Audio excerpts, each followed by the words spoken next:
தேவனுடைய பரிசுத்த நாமத்திற்கு மகிமை உண்டாகுக. இந்த அதிகாலை வேளையில் இன்று நாம் தியானத்திற்கு எடுத்துக்கொள்ள இருக்கிறதான வேத வசனம் பிலிப்பியர் 4 அதிகாரம் 4 வசனம். கர்த்தருக்குள் எப்பொழுதும் சந்தோஷமாக இருங்கள். ஆமென்.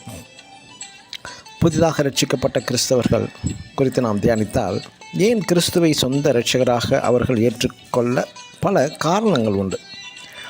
அதில் அவர்கள் மகிழ்ச்சியாக, மனநிறைவோடு, சந்தோஷமாக, அமைதியோடு வாழ வேண்டும் என்று அவர்கள் விரும்புகிறார்கள். அதற்காக நான் கிறிஸ்தவ மதத்திற்கு வந்தேன் என்று சொல்வார்கள் அநேகர்.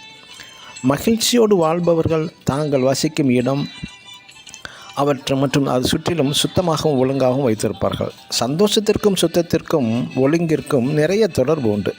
மகிழ்ச்சி உடையவர்கள் கோபப்பட மாட்டார்கள். எப்பொழுதும் மற்றவர்களை காயப்படுத்தாமல் சந்தோஷப்படுத்த விரும்புவார்கள். மகிழ்ச்சி மனநிறை உடையவர்கள் முகம் எப்பொழுதுமே முக மகிழ்ச்சியுடன், கபடமற்ற நோக்கத்துடன், தோற்றத்துடன் காணப்படுவார்கள். இவர்களது வார்த்தை மிக தெளிவாகவும் நிதானமாகவும் சாந்தம் கலந்து காணப்படும். இதுபோன்று மகிழ்ச்சி உடையவர்கள் வீட்டில் இருந்தாலும் அழுக்கு கந்தல் உடைகளையோ அணியாமல் நன்றாக குளித்து சுத்தமான ஆடைகளை அணிவார்கள். மனதில் மகிழ்ச்சி உடையவர்கள் அதிருப்தியான நெகட்டிவ் வார்த்தைகளை பேச விட மாட்டார்கள், விரும்பவும் மாட்டார்கள். எப்பொழுதும் நல்ல பாசிட்டிவ் வார்த்தைகளை பேசுவார்கள். மனதில் மகிழ்ச்சி உடையவர்கள் எப்பொழுதும் பொறுமையுடனும் தாழ்மையுடனும் சாந்தமுடனும் நடந்து கொள்வார்கள்.